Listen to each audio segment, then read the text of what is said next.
Bonjour à tous et bienvenue sur Jardistream. J'espère que ça jardine bien pour vous. Aujourd'hui, comme promis, comme chaque dimanche, on fait une petite vidéo et aujourd'hui, on va traiter de plusieurs sujets, à savoir les nouvelles installations, les nouvelles structures mises en place dans le jardin. On parlera également de l'évolution des plants depuis 2 semaines, comment ils ont bien poussé. On ira voir la serre semi-enterrée, voir comment les tomates et surtout les boutures de tomates, comment elles se comportent depuis 2 semaines. Et pour finir, on fera une petite dégustation de fraisiers. Allez, c'est parti, je vous emmène, je vous montre les structures qu'on a mis en place cette semaine. Donc on a refait des doses, le système du coup en forme de tipi et dessus je prévois de planter ici des tomates avec du maïs et pourquoi pas des haricots pour compléter. Donc une structure qui va vraiment être en hauteur et qui va habiller le jardin et qui va permettre aussi de briser un peu le vent en été, ça peut être intéressant. Rapidement ici, qu'est-ce qu'on a? On a toujours la menthe qui est en train vraiment de prendre ses droits. Ça, la menthe, elle va fleurir à un moment dans l'été et ça va vraiment être très intéressant pour la biodiversité au jardin. Ici au milieu, on a principalement des poivrons. Pour ceux qui sont intéressés pour savoir quelle association j'ai fait, j'ai sorti une vidéo hier soir qui traite du sujet des différentes associations que j'ai fait pour chaque parterre. Donc si vous êtes intéressé, n'hésitez pas à checker la vidéo. Ici, les salades ici se portent bien. Après, je ne vous cache pas que c'est ce parterre qui s'est fait le plus attaquer par les limaces. J'ai d'autres salades qui sont en bac surélevé un peu plus loin dans le potager. Elles se portent bien mieux. Donc ici, ça, c'était la structure de la semaine dernière. On a juste refait le schéma exactement pour cette partie. Et cet été, avec les fortes chaleurs, on viendra tendre en fait des voiles pour apporter de l'ombrage sur les légumes, vraiment pendant les fortes chaleurs. Enfin, après, ils annoncent de la flotte la semaine prochaine. Alors, je ne sais pas si les fortes chaleurs, elles arriveront un jour, mais allez, on croise les doigts. Allez, c'est parti, on va faire un petit tour dans la serre. Alors du coup, la serre semi-enterrée, pour ceux qui ne l'ont pas vu, n'hésitez pas à aller checker la vidéo. J'ai une vidéo qui parle de toutes mes péripéties dans cette serre enterrée.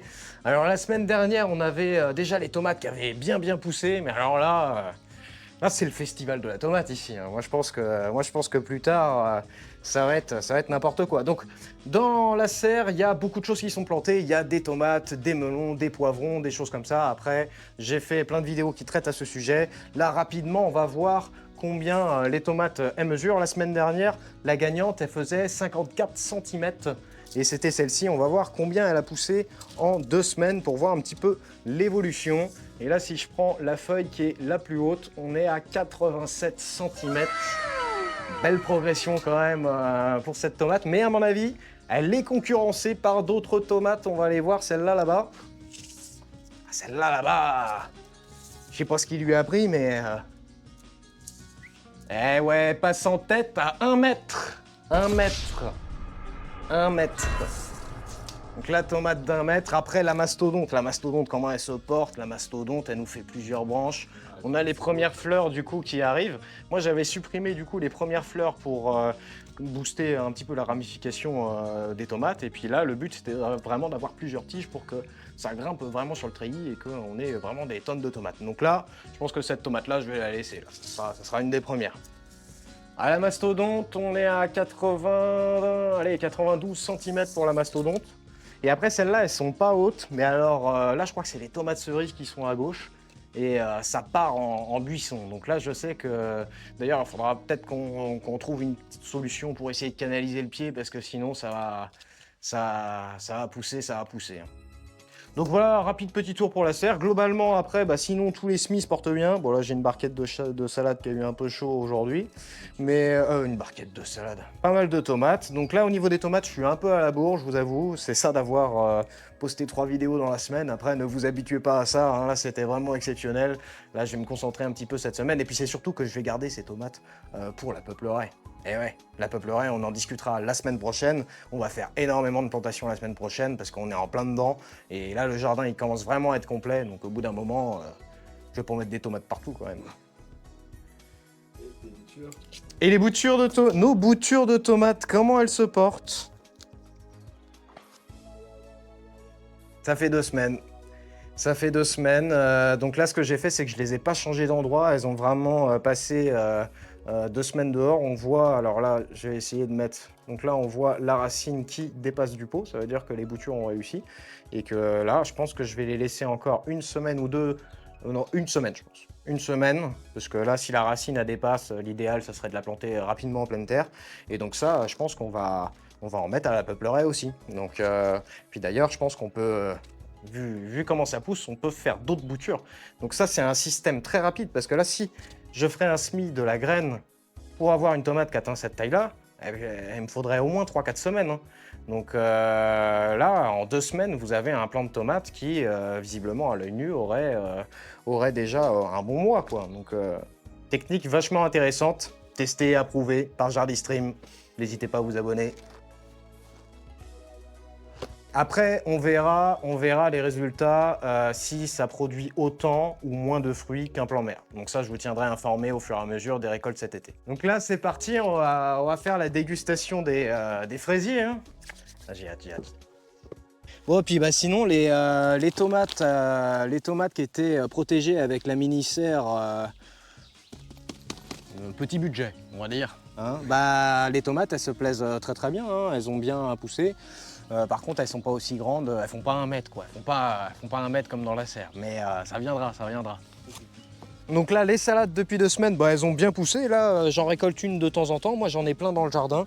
Donc là, elles commencent à être belles, à être récoltées. Elles auraient pu grossir un peu plus, mais dans ce cas, j'aurais dû planter moins serré. Peut-être que la prochaine fois, je fais plutôt 3 par 3 que 4 par 4, puisque là, c'était un peu serré quand même. Mais ça fonctionne bien. Et puis, elles se font moins attaquer, mine de rien, que les salades qui sont de l'autre côté. Et je pense qu'elles ont mieux poussé, puisqu'elles ont été plantées en même temps. Donc là, c'est grâce à un ajout de matière organique depuis maintenant 3 ans. Et maintenant, si je regarde un petit peu la terre que c'est, bah, la terre, c'est un mélange de terre et de compost demi-mûr qui est en train de se décomposer. Et puis, bah, ça vit là. J'ai un petit ver de terre, mais il n'y a pas que des vers de terre. Il y a des cloportes, des petites araignées, des fourmis, il y a plein de choses. Et tout ça, tout ce système, toute cette biodiversité est vraiment importante pour la bonne santé de votre sol. Mais ça, c'est des sujets que j'aborderai un peu plus tard. Et ici, comme promis, les fidèles de Jardistream ont bien travaillé, hein, avec un petit peu d'aide d'André. Non, André, il t'a aidé ici, pour ici ou pas? Un petit peu. Il t'a aidé, t'es sûr? Ouais. Je suis pas sûr. Hein. Et en tout cas, la vigne maintenant a un support digne de ce nom, elle est relevée. Alors là, du coup, je l'avais pas taillée de cet hiver, donc je vais peut-être la tailler, mais dans un but précis. Je vais essayer de faire plein de boutures de vignes pour pouvoir les implanter soit à la peuplerie, soit à mon futur terrain, la pataugeoire. Je vous ai pas trop parlé de la pataugeoire pour l'instant, mais sachez qu'elle porte bien son nom, quoi. Elle est actuellement inondée de sado. Voilà. Bon allez, on va voir les fraisiers et puis sinon avec André, vous avez bien bossé, hein, ça a été, il t'a filé un bon coup de main? Ouais, efficace. Efficace. Bon, Ah bah, qu'est-ce que tu cherches comme ça, là, par terre? Tu cherches des abonnés? Alors, ouais, c'est pas dans la terre qu'on les trouve, les abonnés, hein, faut cliquer, hein. Ah bon? Là, dis-moi, tu cherches quoi? Bah non, je cherche l'embout, André. Ah, le petit m'a demandé de te filer un coup de main, j'arrive, t'as déjà paumé l'embout, ça part mal, cette histoire. Hein. Ah, le voilà. C'est bien. C'est les aléas du bricolage. Ah bah, je comprends. Non, ben, moi, le premier, hein, je fais le beau comme ça devant la caméra, mais bon. Ok. Bon, allez, il m'a dit qu'il fallait que je te donne un coup de main. C'est pour finir les structures, c'est ça? C'est ça, ouais. Oh, ouais, ok. Oh, je dois faire quoi? Bah, tu prends la planche, tu l'emmènes là-haut. Ah! Oh, tu sais, je suis plus tout frais, hein. Tu peux maintenir, c'est dans tes cordes. Ben, je vais essayer, hein. Oui, il faut faire attention, hein. Bah oui. C'est vrai que le jardinage, ça maintient en forme, hein. Bah, il faut, hein. En plus, en plein soleil. Ah oui, non, n'oubliez pas de vous hydrater, hein, c'est important, hein, parce que hier, moi, j'ai fini dans la pelouse. J'étais desséché comme une huître. J'avais pas bu assez d'eau, alors non, c'est important, hein. Bah, c'est foiré, ça. Ouais. Ah. Voilà. Voilà, ça c'est bon. Oh, j'ai toujours pas fait ma coupe de cheveux pour cet été. Mais il va falloir que je passe à la casserole, hein, parce que c'est beaucoup trop long. La crête. Écoute, Bah, tu la vas crête faire à la barbare, bon, barbare. je sais pas si ça va plaire à tout le monde, quoi. Ça a été réclamé, non?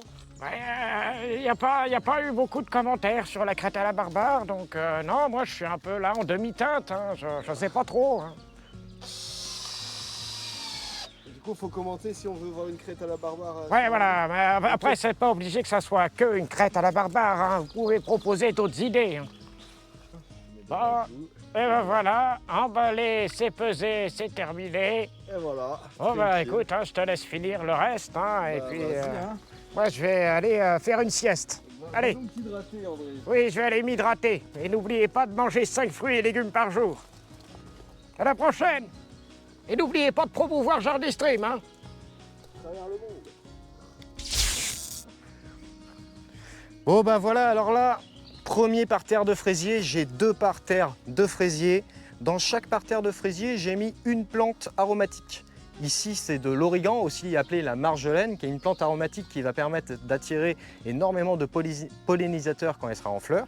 Et là-bas, ça sera de la sauge. Dans ces 2 parterres, du coup, la plante aromatique et les fraisiers cohabitent. Et alors là, cette année, je pense que j'ai vraiment masse fraise. Hein. J'ai masse fraise, là, vous les voyez toutes. Elles sont là, je pense, ouais, là on en voit 4-5 par pied, là 4-5 par pied, là pareil, là, avec de nouvelles fleurs, donc c'est quand elles vont produire en continu. Bon après je vous avoue, ce parterre-là, c'est pas le parterre qui me rapporte le plus de fraises parce que le parterre qui est juste à côté, il a une meilleure exposition, je vais vous montrer ça tout de suite et puis on va déguster aussi la première fraise, on va voir quel goût elle a. Alors voilà le deuxième parterre de fraisier qui est bien complet aussi, il m'a fait énormément de fleurs. Et là on va s'approcher, on va regarder un petit peu toutes les fraises. Là il y a la sauge, hein, et la sauge toujours une plante aromatique qui permet d'attirer un petit peu d'insectes et puis ça fait un petit peu de couleur et de contraste dans les fraisiers. Puis ça cohabite bien, il n'y a pas de souci. Bon bah alors là, c'est ici que c'est le mieux exposé, donc putain, ah non attendez, il y a une limace qui s'attaque à la fraise. Je suis dégoûté. Je suis dégoûté, les limaces, c'est dur, c'est dur, donc, mais bon, elles sont pas bêtes parce que c'est de la fraise de Jardin Stream, donc ça c'est normal que les limaces elles aillent la manger, mais je vais la manger avant que la limace ne la mange, hein. Mais j'ai bien fait de passer, allez, je pense qu'on va en cueillir 3, alors vas-y, attends, montre bien, la limace qui a essayé de manger ma fraise, hein. Je vais m'en occuper, je pense que je vais la donner à manger à un canard. Et puis là, je pense que c'est la plus belle fraise que j'ai pour l'instant. Et puis bah, là, vous voyez derrière la panoplie de fraises. Il y a des petites fraises amorphes. Hein. Bon, ça arrive de temps en temps, mais bon. Allez, c'est parti, on l'accueille. Donc là, pour cueillir la fraise, moi, ce que je conseille, c'est index, comme ça. Et normalement, si elle est vraiment mûre, elle vient toute seule. Bon, là, elle n'est pas mûre, mais j'ai faim. J'ai envie de la manger. Et puis, c'est vrai qu'on est obligé de le faire pour la vidéo. Hein. On est contraint contraint et forcé à goûter la fraise. Donc. Là, normalement, bah là, la tige est venue avec, mais normalement, quand elle est mûre, vous avez juste la fraise qui vient. Et puis après, on va prendre celle-ci. Tiens, je te donne la plus grosse, la plus belle. Ça. Moi, je vais manger la fraise que la limace a commencé à manger. C'est pas très grave.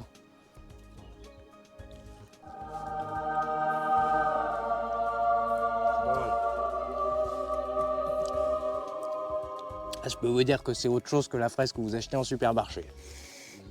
Ouais. Donc du coup, bah voilà.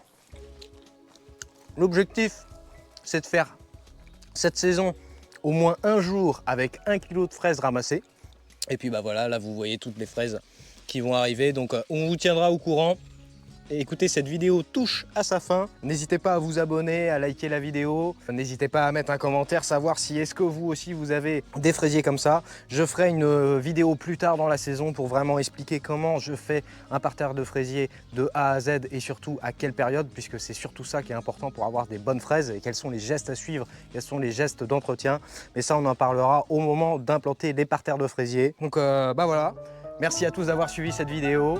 Et puis bah, je vous dis à la prochaine pour une dégustation de fraises. Allez, salut!